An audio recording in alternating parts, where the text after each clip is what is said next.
This is a review slash reading video for Code Geass Season 2, Episodes 20 and 21, a 2-episode reaction. A lot happened in these 2 episodes, so go watch my reaction and then come back here to see my full thoughts and ideas and theories about these episodes, about the information that we heard and learned about these 2 episodes.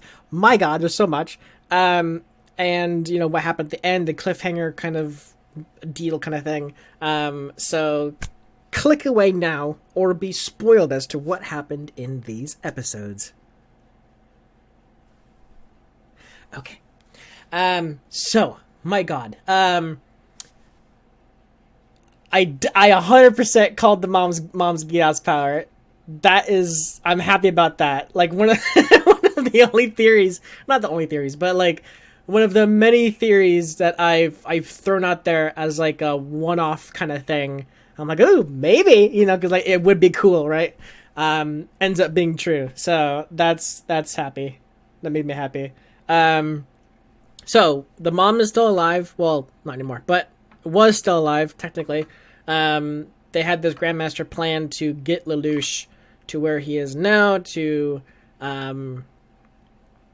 ultimately, I don't really understand fully why they needed Lelouch where he was, but from what the Emperor said, they made Lelouch and Nonnally go to Japan to hide them away from just everything. I don't know why specifically. I guess because of the mom. Because the mom and the Emperor had this Grandmaster plan, so seeing how Lelouch and Nonnally are the sons of them, they wanted them to be the ones to be safe. Yeah, the mom was basically inside the one girl the entire time, mentally, and brought out her, you know, control over her whenever she needed it, kind of thing,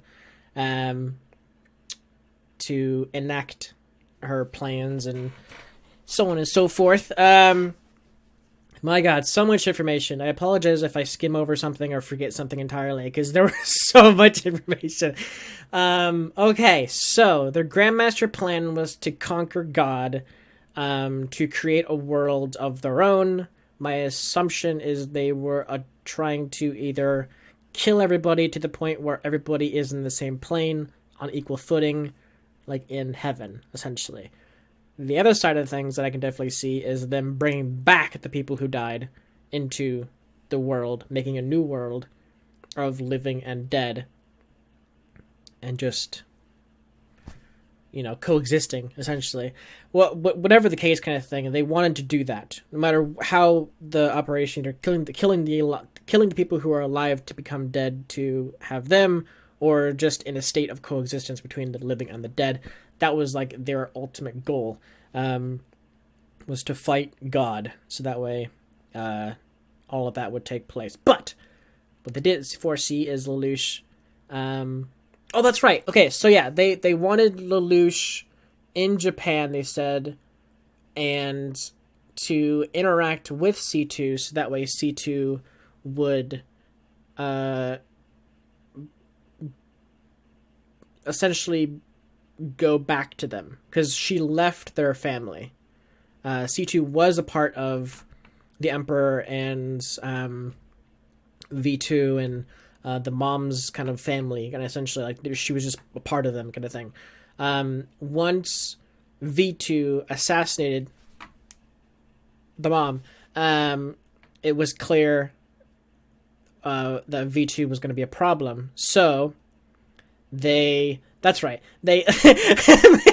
I forgot so much, and then when I'm remembering it, stuff's coming back to me. Okay, so V2 kills the mom, but before she's ultimately dead, she transfers her consciousness into the little girl who witnessed it. V2 then covered up the death with Nonnally. They had the power to rewrite her mind, kind of thing, to make her blind. She's not actually blind, but she's just mentally blind, you know, whatever. They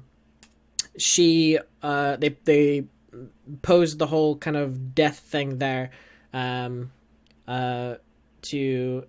better their plans, essentially, or whatever, to cover up their plans, I guess, or V2's plan. V2 then lied to the Emperor, and after that point, he knew something had to be done.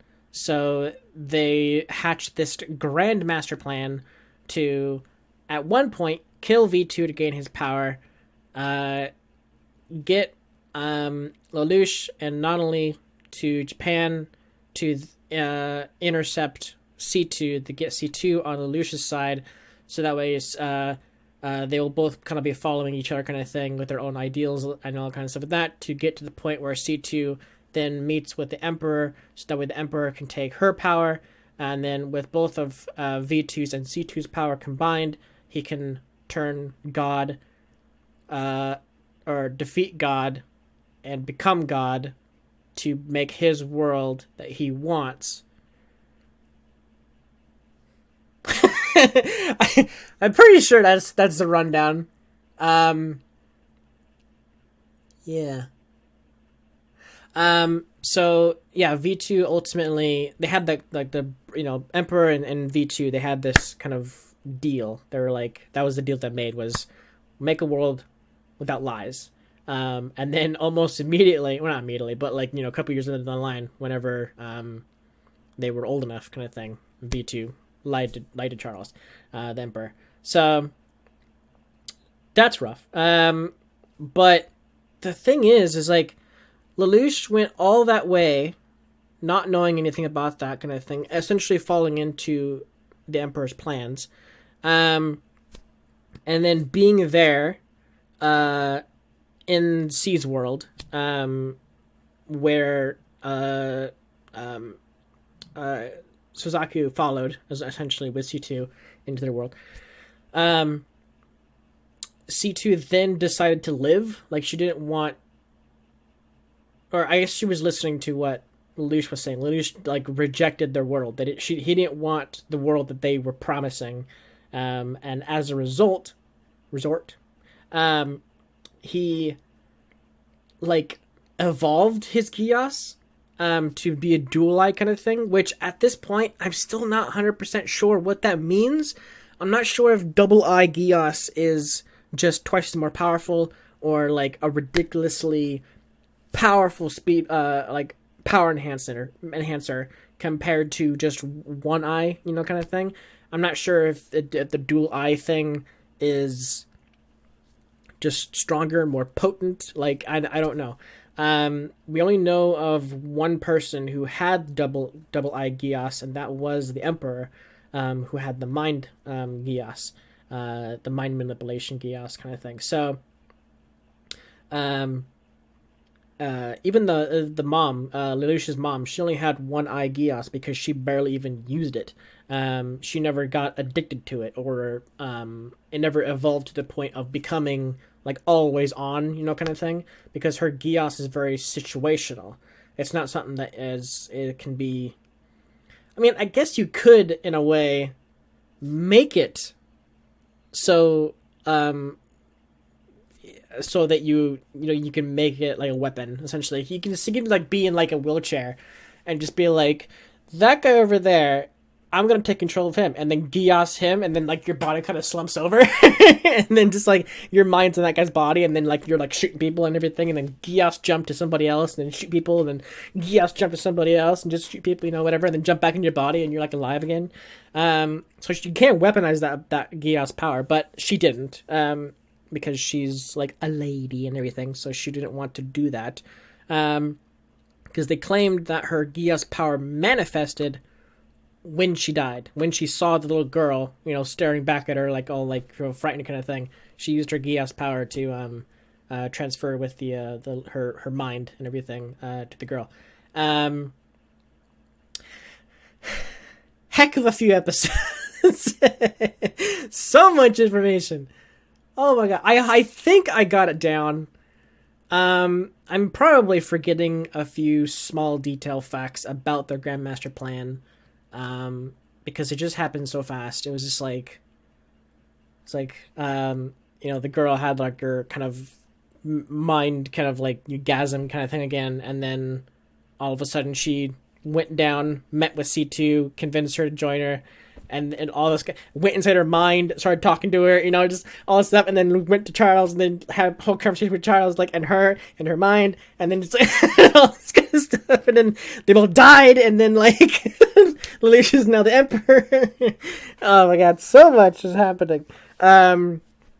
Anyways, the last episode 21, we saw Lelouch gain the throne of Britannia, and use his two-eyed Geass ability to flood the whole room with, I am the emperor. So we know that Schneisel is going to go against Lelouch in some kind of like coup, essentially, to kill the emperor.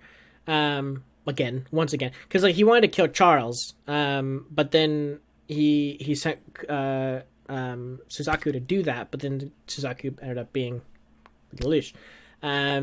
So yeah. Also, I like how Suzaku is the Knight of Zero.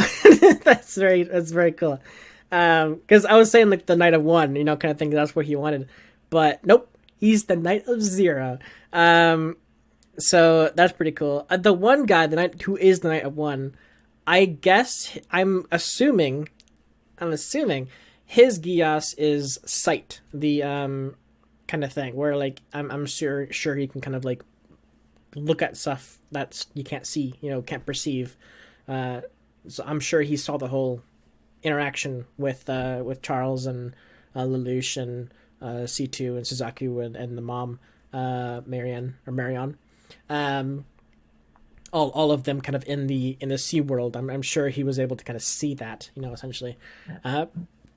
Which I'm actually interested about his power more, because it's like, does he have to close his eye to use the Geass power to then be able to see wherever he wants? Kind of like his eyes closed and he's seeing with his human eye, but his Geass eye is seeing something else. So it's like it's a two vision kind of system, where he can just like bolt his eyes shut and he could always kind of see. But at the same time, if he uses it enough, then that would probably mean both eyes would be the thing. So he'd be like dual eye, dual vision. I don't know how it works. Probably just one vision, but yeah, I'm interested in wondering about his Geass too as well. C2's code, her emblem on her forehead and everything, that was just locked away until later, which was one of my theories. Because I had a couple theories based on that. Whether if Lelouch had the code power just locked in his body somewhere, whether the Emperor did take it, and all this kind of stuff. But I think one of my theories was that C2 did have it locked away, to protect itself, kind of thing. But I can't remember. I had a lot of theories. Let's see. What else? Oh my goodness. Yeah, so Schneisel and the princess and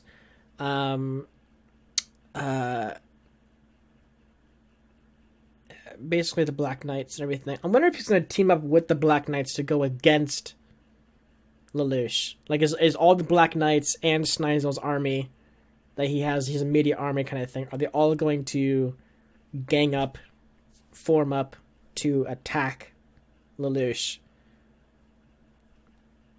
Not sure. But yeah, I am interested. My big thing right now is I'm wondering if C2 is okay with this. From what was happening in the throne room, she was kind of on the sidelines, but she didn't really, she didn't really have emotions regardless anyways. But I'm wondering what she's thinking. Like, is she okay with Lelouch doing what he's doing? She's a code user. She's probably seen worse with, Geass powers, and that's just what Geass do. They use their gift for their own gain. But I can't remember what Lelouch's contract with C2 was. I can't remember what Lelouch's side of the contract was. I can't remember if it was like defeat the Emperor or something like that. Because I'm wondering if, to a degree, if Lelouch finishes his side of the contract, does the Geass go away? Like, does he actually, if he actually succeeds in what he wants to do with his Geass power, does that mean their contract is over? Or do they need to fulfill both sides of the contract, which is both the Geass user's side of the contract and the code side of the contract, in order for the contract to be complete? Because we know that the code side of the contract is to kill them. You know, the Geass user has to kill the code user to then become a code user, and a never-ending cycle of doing that. So that's kind of what I'm thinking. I'm wondering, like, where they stand now. Where do they stand right now? Because is C2 still like the all-powerful god witch that, you know, whatever? I know they made V2. I still have no idea how they did that. They never explained that. V2 became like C2, like with the code and all that kind of stuff with that. Probably something to do with C's world kind of thing. They probably harnessed some kind of power within that world, and then gave it to V, to make him, you know, a god, you know, essentially. So I still have no idea about that whole system and how they created a code user. Not sure if that is what they did.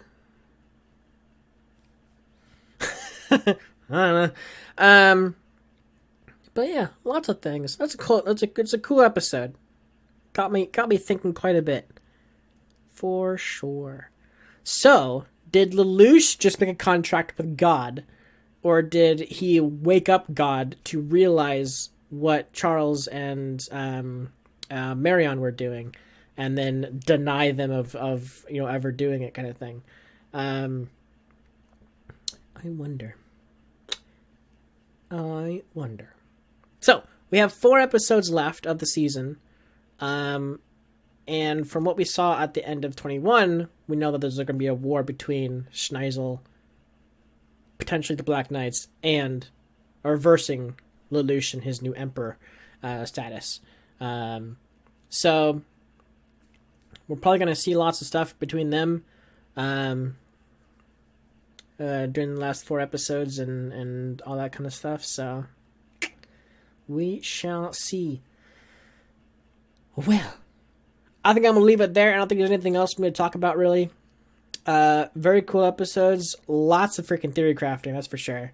But we'll wait until Wednesday for some more, or for those 4 episodes. I think I might have said next week. I'm just so used to saying one, like, next week on most of my shows, because it is a week-to-week show kind of thing. But this in particular, Code Geass, is a 2-week or 2-episode, or 2 reaction a week show. So it's kind of getting my brain all mixed up with what I say. But anyways, this Wednesday, this upcoming Wednesday in 2 days, we shall watch the final 4 episodes of season 1, and then next Monday, next week, we'll be getting into the movies and everything, which take place between season 1 and season 2, right in the middle somewhere. During, I guess, the battle between Britannia and Europe, kind of thing, between those 2 battles.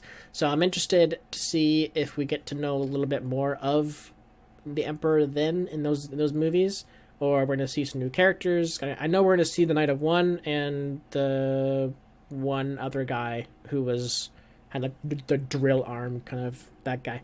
I know we'll probably be seeing those because those guys weren't around until very recently when they conquered Europe. So no doubt they are part of that battle. So we'll probably see more of them. So, yep. All right. Thanks so much for watching, and I will see you guys Wednesday for some more Code Geass. Take care, buddy.